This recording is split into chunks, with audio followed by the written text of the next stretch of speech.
दोस्तों आज हम आप सबके बीच एक प्यारा सा सवाल लेकर आए हैं। एकदम इजी है, टाइम एंड वर्क का सवाल है, यानी कि समय तथा कार्य का।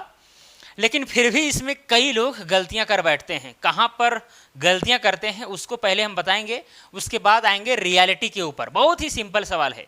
जो लोग टाइम एंड वर्क को पढ़े होंगे वो एकदम 10, 15, 20 सेकंड के भीतर भी ये क्वेश्चन को बना सकते हैं, मुझे उम्मीद है। तो चलिए बताते हैं कि कहाँ पर लोग गलतियां करते हैं। जैसे कि यहाँ पर क्वेश्चन में बोला गया है कि ए और बी किसी काम को 2 घंटा में पूरा करते हैं। फिर बोला गया है ए और सी उसी काम को 3 घंटे में पूरा करते हैं। फिर आगे बोला गया है बी और सी उसी काम को 4 घंटा में पूरा करते हैं। तो बताइए कि ए, बी और सी मिलकर उस काम को कितना घंटा में पूरा करेंगे।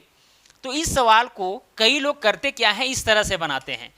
जैसे कि यहाँ पर लिखा गया है ए और बी किसी काम को 2 घंटा में पूरा करते हैं, तो यहाँ पर लिख देंगे ए प्लस में बी और बराबर में 2, यानी कि ए और बी मिल करके 2 घंटा में उस काम को फाइनल कर दिए। फिर आगे बोला गया है ए और सी उसी काम को 3 घंटा में पूरा करते हैं। मतलब यहाँ पर हो जाएगा ए प्लस में सी, यानी दोनों मिलकर जो है 3 घंटा में उस काम को फाइनल कर देते हैं। फिर बी और सी, बी प्लस सी दोनों मिल करके 4 घंटा में उस काम को पूरा करते हैं। तो यहाँ पर ए, बी और सी तीनों मिलकर उस काम को कितना घंटा में पूरा करेंगे ये पूछा गया। मतलब कि ए प्लस में बी प्लस में सी बराबर ये तीनों मिलकर कितना घंटा में पूरा करेंगे।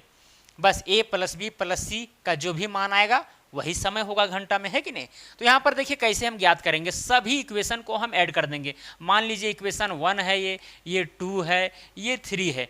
तीनों इक्वेशन को, तीनों समीकरण को हम ऐड कर देंगे। यहाँ पर देखिए ए, देखिए यहाँ पर 2 बार ए आ रहा है तो मतलब 2a हो जाएगा। फिर देखिए प्लस यहाँ बी 2 बार आ रहा है मतलब 2b हो जाएगा।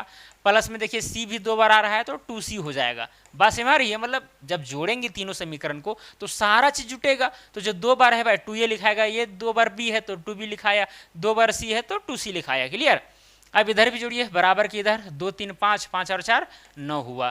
क्लियर। आप यहाँ पर क्या कीजिए, तीनों से 2 कॉमन लीजिए तो यहाँ बचेगा ए, फिर यहाँ पर भी बचेगा बी और यहाँ पर बचेगा सी। 2 कॉमन चला जाएगा तब बराबर में कितना हो जाएगा 9। तो यहाँ हो जाएगा ए प्लस में बी प्लस में सी। ये 2 यहाँ क्या है, गुना में है तो इधर जाएगा तो डिवाइड में चला जाएगा बराबर की इधर। तो 9 बटा कितना हो जाएगा 2। अब इसको काटिए, 2 एकम 2, 2 चौके 8, फिर यहाँ 1 बचा, दशमलव बैठाएंगे तो यहाँ 0 यानी 2 बचे 10, यानी 4.5 आया। 4.5 आवर मतलब 4.5 घंटा लगेगा। ए प्लस बी प्लस सी का मान कितना आया, 4.5 आया। तो इसके जगह पर हम 4.5 घंटा लिख सकते हैं। मतलब तीनों मिलकर उस काम को 4.5 घंटा में पूरा करेंगे। लेकिन ये आंसर जो है गलत है, रॉन्ग है। ठीक है, सरासर गलत है। कई लोग कहेंगे सर आप क्या बता रहे हैं, छोटा मोटा चीज़। लेकिन क्या कीजिएगा, फिर भी कई लोग गलतियां करते हैं तो बताना पड़ता है, मजबूरी में, है कि नहीं। क्योंकि हम देखे हैं इस चीज़ को, प्रैक्टिकली हम देखें, इसलिए हम ये वीडियो बना रहे हैं। तो यहाँ पर देखिए 4.5 घंटा को हम गलत कैसे कह दिए। गलत इसलिए कहें क्योंकि भाई ए और बी जब मिल के काम करते हैं तो 2 ही घंटा में पूरा कर देते हैं उस काम को, और ए और सी मिल करके 3 घंटा में पूरा कर देते हैं। फिर बी और सी 4 घंटा में पूरा कर देते हैं। और यहाँ पर 4.5 घंटा आ रहा है कब, जब ये तीनों मिलकर मतलब साथ में काम कर रहे हैं। 4.5 घंटा कैसे होगा। ये तो कंफर्म है कि भाई 2 3 4 जो भी है इससे कम ही समय में पूरा हो जाएगा, क्योंकि यहाँ पर तीनों लोग उस काम में भिड़ गए हैं और सभी जो हैं वही कांस्टेंट काम से कर रहे हैं, मतलब कांस्टेंट रेट से काम कर रहे हैं। जैसे कि यहाँ पर ए और बी जिस रफ्तार से या जिस अपने क्षमता से काम कर रहे थे उसी तरीका से यहाँ पर भी करेंगे। ऐसा नहीं कि तीनों मिल गए हैं तो आलसी एक मतलब खैनी मिला रहा है और एक चूना निकाल रहा है, ऐसा वाला सिस्टम है। ठीक है, मतलब वही रेट से काम कर रहे हैं, फिर भी समय ज़्यादा हो जा रहा है। तो ये कभी हो नहीं सकता है, ये पॉसिबल नहीं है। इसीलिए हम इस आंसर को रॉन्ग कह देते हैं। और मेरा जो मेथड है बनाने का वो भी सरासर गलत है, ऐसे नहीं बनेगा भाई। क्लियर, बात समझ रहा है। क्योंकि यहाँ पर ए और बी जो काम कर रहे हैं उसके बराबर में हम समय लिख दे रहे हैं 2 घंटा।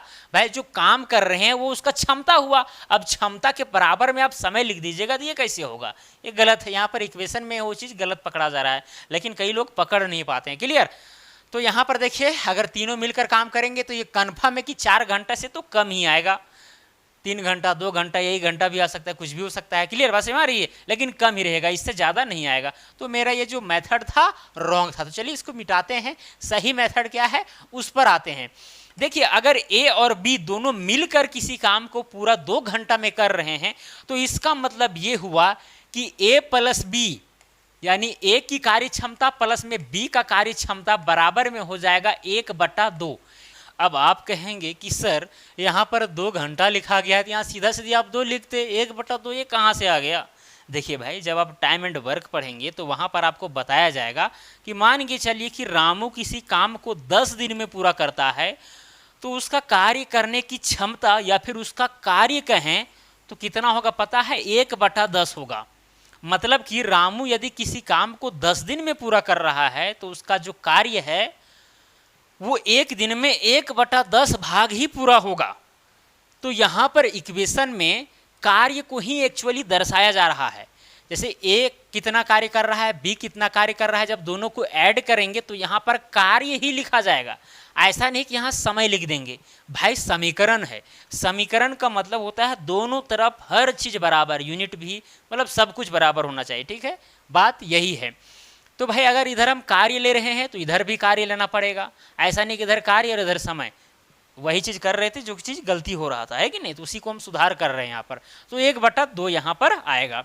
अब यहाँ देखिए बटा में 2 है तो इधर जाएगा तो गुणम हो जाएगा, तो यहाँ 2 कॉमन आ जाएगा कुल मिलाकर के, और यहाँ पर a प्लस में b बचेगा और बराबर में इधर 1 नहीं।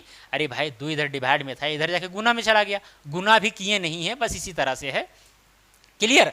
अब यहाँ पर देखिए आगे क्या करेंगे, आगे देखिए a और c उसी काम को 3 घंटा पूरा करते हैं तो a प्लस में कितना हो जाएगा, c बराबर में 1/3 होगा। ठीक है, क्योंकि 3 घंटा में किया जा रहा है तो उसका कार्य 1/3 होगा।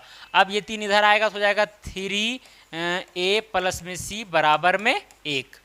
क्लियर। फिर यहाँ देखिए b और c उसी काम को 4 घंटा में पूरा करते हैं तो कितना हो जाएगा, b प्लस में c, थोड़ा सा नीचे लिखते हैं क्योंकि हमको कुछ यहाँ पर लिखना है, b प्लस c बराबर में अगर 4 घंटा में पूरा करते हैं तो 1/4 हो जाएगा, 4 इधर आएगा तो 4b प्लस c बराबर में 1 बचेगा, है कि नहीं। अब देखिए यहाँ पर क्या होगा, यहाँ पर ये हुआ कि भाई यहाँ 2 ब्रैकेट में a प्लस बी बराबर में 1 आया, 3a प्लस बी बराबर में 1, 4b प्लस सी बराबर में 1। ठीक है, हमको a प्लस बी प्लस सी लाना है, बराबर में क्या आएगा, मतलब ये वाला चीज़ अगर इधर हम ला दिए तो फिर मामला हमको इधर मिल जाएगा, रिजल्ट मिल जाएगा। तो वो चीज़ लाने के लिए हम क्या करेंगे, देखेंगे कि ये 2 और ये 3 और ये 4 का कॉमन मल्टीपल कौन है। आप चाहेंगे तो सिंपली जिस तरह से आप समीकरण को सॉल्व करते हैं उस प्रक्रिया से भी चल सकते हैं, लेकिन आपको बाद में फिर दिक्कत आ जाएगी। ठीक है, जो प्रक्रिया हम बता रहे हैं उसी को फॉलो कीजिएगा। अब कॉमन मल्टीपल का मतलब क्या चीज़ हुआ, लीस्ट कॉमन मल्टीपल होना चाहिए। ठीक है, देखिए यहाँ पर 2 और यहाँ पर 3 और यहाँ पर 4, जब इसका आप एलसीएम निकालिएगा तो कितना आएगा पता है, 12 आएगा। ठीक है, एलसीएम कितना आएगा, 12 आएगा। तो क्या करेंगे, इन तीनों समीकरण में हम ऐसी संख्या से गुना करते जाएंगे ताकि 12 आते जाए। ऐसे इसको हम गुना करेंगे 6 से, इधर करेंगे तो हो जाएगा यहाँ पर 6 दूना 12 और फिर यहाँ a प्लस बी बचेगा। ठीक है, और बराबर में इधर भी 6 से गुना करना पड़ेगा, इधर 6 हो गया। इसको आप समीकरण 1 मान लीजिए। क्लियर। इसको क्या किए हम, 6 से गुना किए हैं, कोई दिक्कत। अब इसको क्या करेंगे हम, यहाँ 3 है भाई, हमको 12 लाना है तो किससे गुना करना पड़ेगा, 4 से करना पड़ेगा। तो 4 से करने का मतलब इधर भी समीकरण के इधर बराबर की इधर और बराबर की इधर भी, तो यहाँ हो जाएगा 4 तिया 12, फिर यहाँ a प्लस में c बराबर में इधर 4 एकम 4 हुआ। इसको आप समीकरण 2 मान लीजिए। क्लियर। फिर यहाँ पर भी वही हाल करेंगे, इसको हम गुना करेंगे 3 से तो हो जाएगा 4 तिया 12 b प्लस c बराबर में 3 एकम 3 हो जाएगा। इसको आप समीकरण 3 मान लीजिए। मतलब जितना भी एलसीएम आया था उसी को हम यहाँ पर मान करके गुना दोनों तरफ किए हैं और लाए हैं 12 12 12, ताकि ऐड करने में जोड़ने में हमको दिक्कत समीकरण को ना हो। क्लियर। चलिए हम अब ऐड करते हैं। क्या ऐड करेंगे, देखिए यहाँ 12 a प्लस बी है, 12 a प्लस में b बराबर में कितना है, 6 है कि नहीं। फिर यहाँ पर कितना है, 12 a प्लस c बराबर में कितना है, 4 है। फिर यहाँ 12 b प्लस c बराबर में कितना है, 3 है। अब जब हम इसको ऐड करेंगे तो ऐड करने पर कितना आएगा पता है, ये तो भाई 12 समझिए इधर कॉमन है, 12 समझिए इधर क्या है, कॉमन। ठीक है, इसको आप जो है बाहर निकाल दीजिए, समझिए 12 बाहर है। अब जब ये सबको अब ऐड कीजिएगा तो 2a plus 2b plus 2c आएगा, फिर उससे 2 कॉमन आएगा तो 2 और ये 12 को जब आपस में गुना करेंगे तो 12 दूना कितना हो जाएगा, 24 हो जाएगा। तो 24 ब्रैकेट में क्या बचेगा, a प्लस में b प्लस में सी बचेगा और बराबर में इधर इधर भी ऐड करना पड़ेगा, 6 4 10 और 3 13, इतना आया। आपको यहाँ पर थोड़ा सा कन्फ्यूजन लग रहा होगा, लेकिन कोई कन्फ्यूजन की बात नहीं है, आप ऐड करके भी देख सकते हैं। जैसे यहाँ 12 12 12 तीनों में कॉमन है भाई, कॉमन इधर छोड़ दिए, ठीक है। आप जब ये सबको ऐड करेंगे तो 2a + 2b + 2c आएगा, उससे 2 कॉमन लिए। अब ये इधर जो था 12 को गुना 2 से करेंगे 24 हो गया। अब ब्रैकेट में a + b + c बचेगा, है कि नहीं। फिर इधर क्या हो जाएगा, अब इस 24 को इधर लाएंगे तो a + b + c बराबर में क्या हो जाएगा पता है, ये हो जाएगा 13/24, यानी ये 13 और इधर डिवाइड में क्या हो जाएगा 24 हो जाएगा। कोई दिक्कत, तो 13/24 आया। तो 13/24 क्या आया, कार्य की क्षमता आया, कार्य आया। क्लियर। अब हम कार्य को किस तरह से लिखते थे, 1/2 करके, मतलब एक ऊपर में और जो भी समय रहता था नीचे।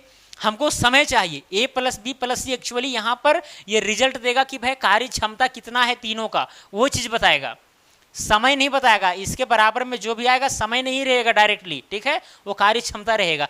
तो इसको कन्वर्ट करने के लिए क्या कीजिए, नीचे वाला ऊपर और ऊपर वाला नीचे आ जाएगा, यानी 24 बटा यहाँ पर कुल मिलाकर के 13 हो जाएगा। तो इतना घंटा लगेगा उन तीनों को उस काम को पूरा करने में, यानी कि 13 दूनी 26 होता है ना, यानी कि 2 घंटा से भी कम लगेगा। जब ये तीनों उसी काम में भिड़ जाएंगे और अपने रफ्तार से काम को करेंगे तो फिर 2 घंटा के भीतर उस काम को निपटा देंगे। तो ये हुआ करेक्ट आंसर जो हम इस प्रक्रिया के तहत लाए हैं, और जो पहले वाला प्रक्रिया बताएं वो गलत था भाई। आप यहाँ पर कार्य ले रहे थे, कार्य क्षमता, और बराबर में समय ले रहे थे, इसीलिए गलत हो जा रहा था। इधर कार्य क्षमता ले रहे हैं, कार्य को ले रहे हैं, तो इधर भी आपको कार्य को ही लेना पड़ेगा। क्लियर। तभी इस तरह से आप कैलकुलेट कीजिएगा, तब जाकर के a + b + c का मान ये वाला मिला और तो ये वाला भी कार्य क्षमता ही है, ठीक है। हमको समय निकालना है, समय निकालने के लिए नीचे से ऊपर और ऊपर वाला नीचे आएगा, यानी 24/13। अब इसको आप 24 को 13 से डिवाइड भी कर सकते हैं चाहेंगे तो, ठीक है। दशमलव में जितना आएगा इसे यहाँ पर 24 को 13 से डिवाइड कर ही देते हैं, तो हो जाएगा यहाँ पर 13 × 1 = 13, फिर यहाँ बचेगा 1 और यहाँ पर 1 11 हो गया, है कि नहीं। 10 बोलो बैठाएंगे तो यहाँ 0, फिर 13 × 5 = 65, 13 × 6 = 78, 13 × 7 = 91, 13 × 8 = 74 से, तो 13 × 8 कितना हो जाएगा 104 हो जाएगा। फिर यहाँ बचेगा 6, फिर यहाँ 0 बैठाएंगे, 13 चौके हो जाएगा 52, फिर यहाँ पर 8 बचेगा, इस तरह करके आते जाएगा, यानी 1.84 आवर बोल सकते हैं। क्लियर। कोई दिक्कत, या फिर इतना आवर, या फिर पूर्णांक भी लिख सकते हैं, जिस तरह से आपको लिखना है, लेकिन समय इतना ही होगा, इतना ही लगेगा तीनों को उस काम को पूरा करने में, जो कि 2 घंटा से भी कम है, ठीक है। चलिए, तो मुझे उम्मीद है दोस्तों आपको ये सवाल जो है समझ में आ गया होगा बारीकी के साथ। अगर नहीं आया तो वीडियो को दोबारा देख लीजिए, समझ में आ जाएगा। कोई बड़ा सवाल नहीं था, एकदम छोटा सवाल था। अगर वीडियो पसंद पड़ा होगा तो वीडियो को लाइक कीजिएगा। तो चलिए आज के लिए इतना ही, अब मिलेंगे अगला वीडियो में। जय हिंद, वंदे मातरम।